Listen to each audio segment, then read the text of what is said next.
existence and the awareness of existence make up the entirety of being. Beyond this, there's nothing. At base, they are one. However, they are expressed as though they are separate. The relationship between consciousness and existence creates all of nature, including the cosmos. Our mind is only an instrument that, like a prism, refracts the unique light of consciousness into the full spectrum of existence. Outside of our mind, existence and consciousness are one. Yes. Everything that exists in distinct form is space that has shaped itself momentarily into that form. Therefore, the actuality of every form of existence, all beings, objects, and phenomena, is in the present moment only. It is instantaneous, happening here and now. Everything exists solely as the current shaping of space into a specific form. Yes. So, what do we say when we talk about space? What is space? What is when we say this whole universe is space, and it is full of vibrations, and what is it creating? Energy. And energy manifests as the physical forms, right? So that is how the manifestation happens. And we have talked about it earlier also. What is the tool that helps to manifest? Mind. Our mind is the tool that we use to manifest whatever we want to create. And that is how the creation has happened, through the mind.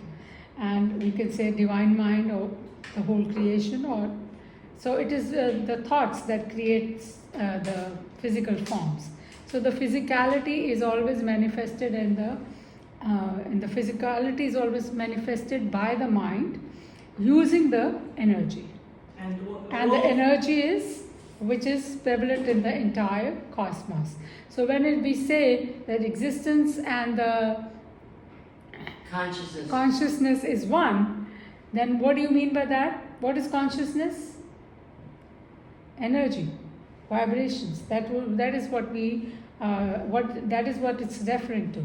So the consciousness is the energy, the vibrations that we say, which is creating that energy, and it is a intelligent energy. Intelligent meaning with the mind, which is creating everything in the physical form by its thoughts. So basically, but it is one, because without the energy, can anything exist? No. Without that consciousness or energy, nothing can exist, because everything is made of energy or consciousness, by the consciousness and for the consciousness also. Remember, we discussed that in the last class also. And everything is comprised of the same energy, it just manifests differently in this world. Yes. So everything is made of that same energy. So everything, whatever you may see and perceive, has to have that energy. I really like a chair, a tree, a stone are all the same energy, right? It's made of that same energy. Alive, it is not different. alive. Yes. So energy creates the things, and then those things, the living being especially, uses that same energy to have the different experiences. Yes. Okay? So everything is made of that energy, it is for that energy and by that energy.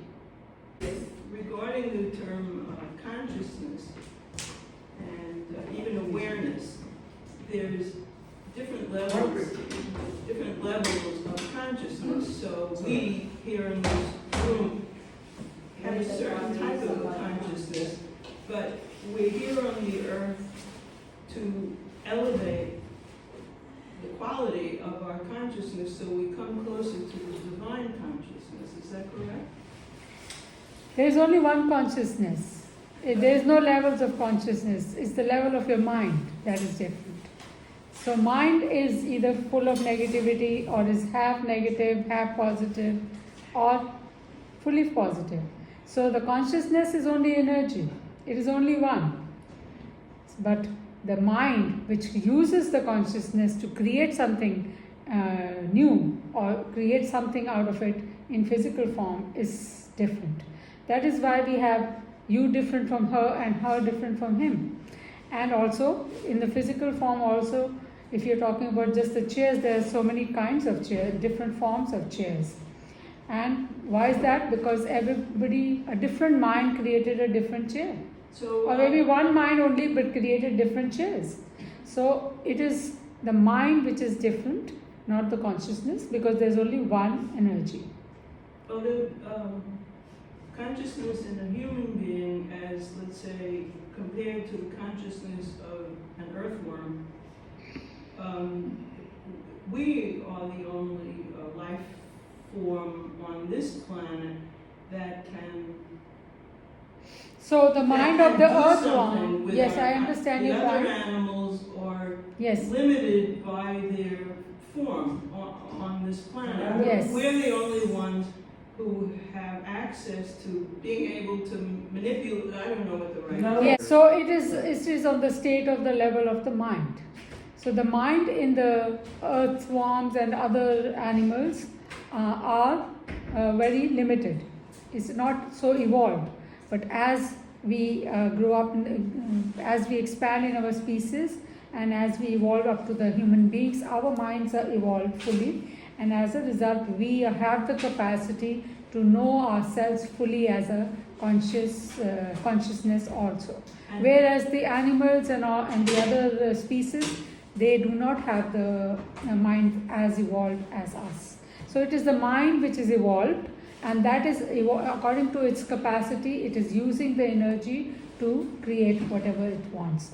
And in the animals forms and in other species forms, it is usually always the bhog. Bhog means they have come here to finish off the karmic obligation. What is that word? It's a Hindi word, bhog, which means that they have come to finish off their karmic obligations only, and not to learn too much. They learn from each other. In the same species, they can evolve, because once they leave their body, then they evolve to the next better body. So it is always, they are evolving from one species to the other. That is how their evolution happens. But in the form of intelligence, there is not too much of an evolution. Okay? So in the intelligence form, human beings are the only one that can evolve and really understand themselves and the other species, and also know ourselves as a God themselves, or you could say as a conscious being, consciousness, as a spirit, as a atma, as a soul, whatever you want to call it. Yes. So what is the difference between consciousness and awareness? Consciousness and awareness. Consciousness will involve it. It indicates three aspects, and those three aspects are, when we talk about consciousness, we say that or spirit or soul or atma. We are referring to, first of all, it has. I told you the nature of our soul or atma or consciousness is, what is the nature? Our nature is Sat Chit Anand. That is our nature. What is it? Sat Chit Anand. Now Sat stands for truth, knowing the truth about yourself. And as the truth about yourself is that you are not the body and the mind. You are the spiritual being, energy being, or consciousness, or atma, soul, whatever you want to call it. That's up to you, okay? So it is for understanding. So that is the truth. That is one aspect of it. Second aspect is, it is full of awareness. Awareness and knowledge. Now awareness is, as we become more and more aware of the things, we are able to respond rather than react to the different situations that we come across. So that is where the awareness comes in. Okay? And that is the intrigue part of the consciousness, but it is not just the complete part. And then the third part is bliss, happiness, joy, love.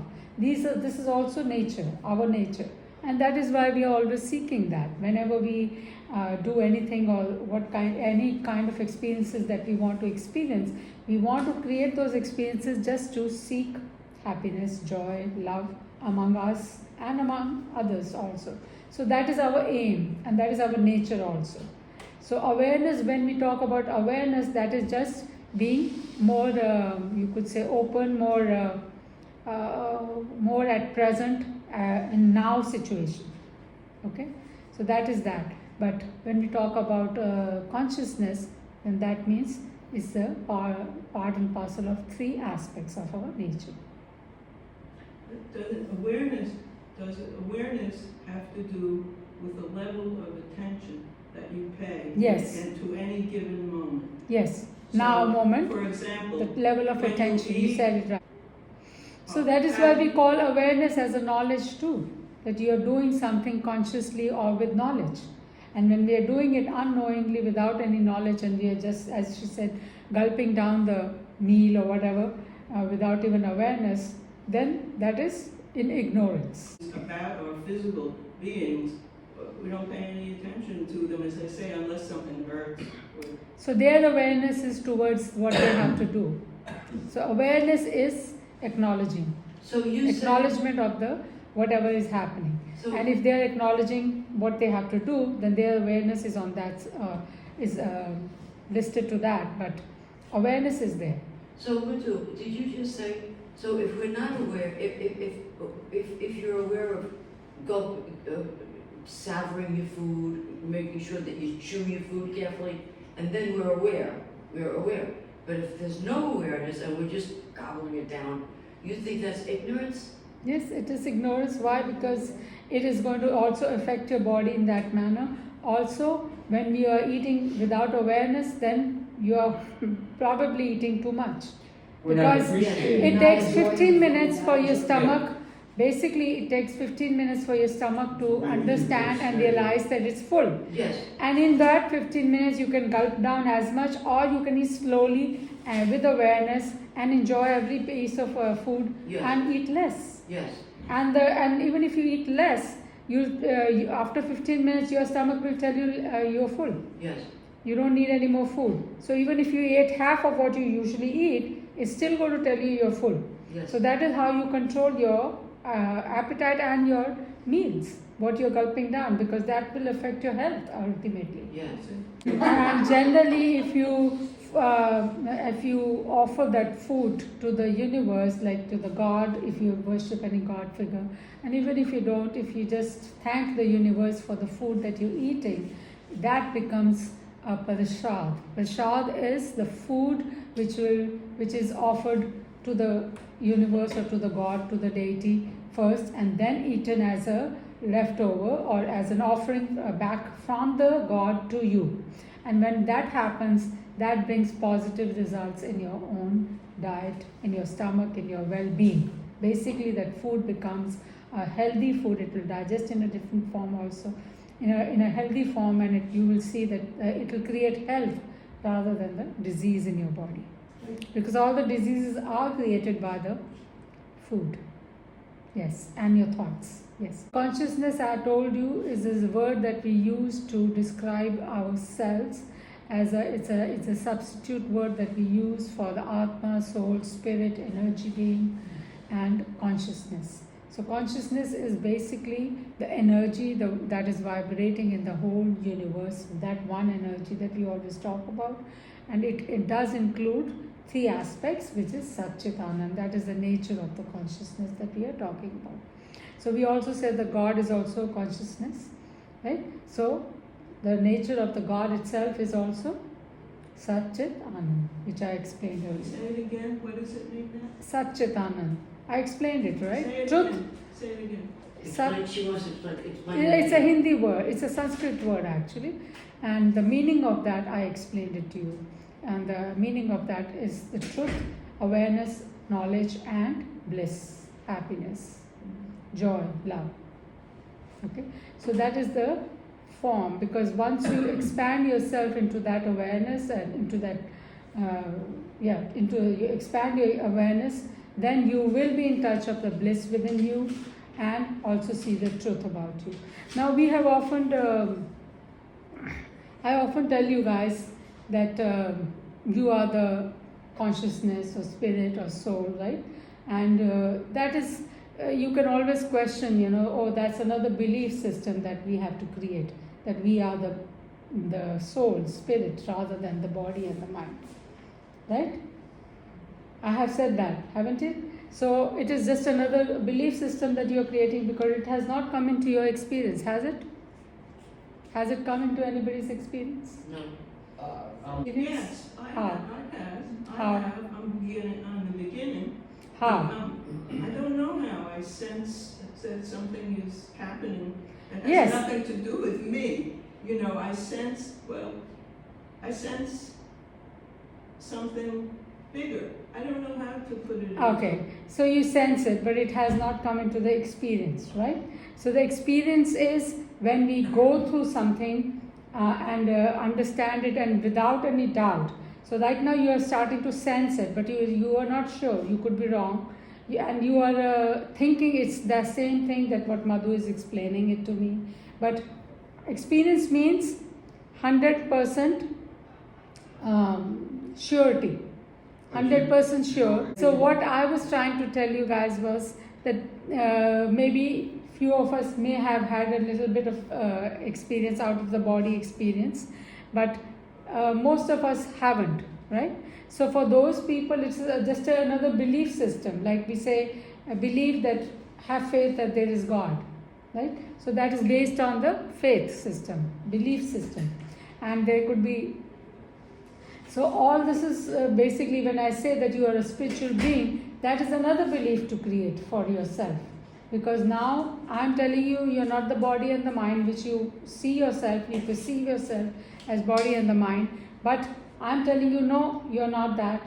Your substratum is energy. You are an energy being. You are not the body and the mind. And you have to think like that. So that's another new belief that you have to create. But people who are doing the meditation, right? Whoever has doing the meditation over here or otherwise also, have had different experiences. So as he said, and as she also said, that she had a near-death experience. So that way she left the body and she realized that she is not the body and the mind. For her, it is 100% surety. But for you guys, it's not 100% surety. But still, if you understand it, in the meditation, how many people see the light? They all see the light. Yes. So whoever sees the light, where have you ever thought about it? That when you close your eyes, do you see the light? No. No. You see the light in meditation, right? When the mind quietens down, and that is when you start seeing the light. Okay, that is the process. So where is that light coming in from inside you? Where did it come from? Because if you're seeing it, it is there, right? If you're seeing the colors in your body, in your meditation, that is also there, that is the truth also. But where are they coming from? The universe. The universe, no? Universe? Your energy, your spirit. Spirit, I think. So that is the light of your own soul. That is who you are. You are that light. You are that light, and when that light fractures, it becomes colors. But when it comes together, it is the light. And I have always said, the first physical manifestation of that energy, which cannot be seen, is white light. I have always explained that to you guys. So that is the light which is you. You are that light. And you see that also through your mind. When you quieten down your mind and you go beyond the bodies, you see the light, and you are in that light. You can see yourself as light. Well, So you are that basically. So that is the one of the experience which is telling you that you are the energy being, because energy is, and you feel the vibrations also. A lot of people do feel the vibrations also. That is again energy being felt, right? So those vibrations, that light is the proof of really who you are. Okay? And it's not a belief system. It is something that you are experiencing. This is not what I'm telling you to believe blindly, eyes closed, and follow me. No. You are doing the meditation, you are experiencing it, and you're seeing the light for yourself, and then I'm just telling you what that light is all about. That's all it is. Sometimes I will close my eyes and I will see it and I'm not meditating. Yes, that's fine, because that's you, who you are. And you always see it when you are going beyond your 5 bodies. That means if your mind is quiet and you're at peace, you can see it even with eyes closed even now, without meditation. So the point of meditation is to quieten the mind. And as we quieten the mind, you are able to connect to your own soul, and you are able to see yourself as a light. And when you come out of the meditation, don't you feel bliss? When you see the light, you feel bliss, because bliss is always associated with the light. So as soon as you start seeing the light, you are starting automatically to feel peaceful, blissful, happy, joy, love automatically are coming into your being, and you are starting to experience that. Okay, so that is what it is all about. I mean, knowing yourself. So meditation, the purpose of meditation is to know yourself as a spiritual being, and that is already happening. Right now it's happening for a few seconds or maybe a few minutes while you're doing the meditation, but as you'll expand and you'll go through the experience also, then it will always be, you'll just close your eyes and you'll see only the light. Usually I just feel, I feel like peace. Yes. I feel, I'm not euphoric or anything. Yes. I feel. And that is your nature. Our nature is peace. Total peace. Yes. And you can see that from the outside. Feel it. Yes. Experience it. Yes. Because the whole universe is made of the same light. It is, the whole universe is full of that light only. And if you're vibrating at a higher frequency, you are in connection with it. When somebody is thinking about you, No. that's how, because That is again your mind overworking, That's what you want. like creating That's what you something want. that you want to But believe. it's like There's a new belief system. You can create, like, there's a belief system. If the cat goes by, you should not cross the road because something bad will happen. why, That is a one belief why system. shouldn't it be true? Everything is connected. Everything is true if you Everything is believe it. connected. Whatever Everything- is. But the person off 100 miles away, how do people... You can create whatever belief how you do want. It people- doesn't How matter. do people know somebody died who lives on the other side of the world? They never got the phone call, they never got the telegram, they never got anything. They got in their head, it said, I'm dead, or somebody said they died. And it comes as a thought or whatever form it Yes, comes in. because it's all energy, and energy is one. So it instantly the other person which is connected to that soul can feel it. And that happens very often. That's a common phenomenon. So why shouldn't the light that pops up be somebody It not else? need not be necessarily connected to the light, but yes, if somebody is thinking about you, you will become aware of that. Awareness will come. If somebody is thinking, or maybe the same person, you will start thinking about it. You haven't... And that happens all the time. I have told you that as you get more open to the universe and connected to the universal energy, the thoughts automatically will start coming in with full of knowledge, and whatever you're seeking, it will flow in. Okay, so through the universe, the connection happens also, and that is the voice of your soul, and soul is nothing but energy. So that is the voice of the soul or God or energy or whatever you want to call it, but it is coming in through and you can tap into any kind of an information. If you're open to the universe, you can tap in, and when you're seeking something, the answers will come. Yes, this is how the universe will help you when you start seeking in whatever direction you are seeking. That's how the universe helps. So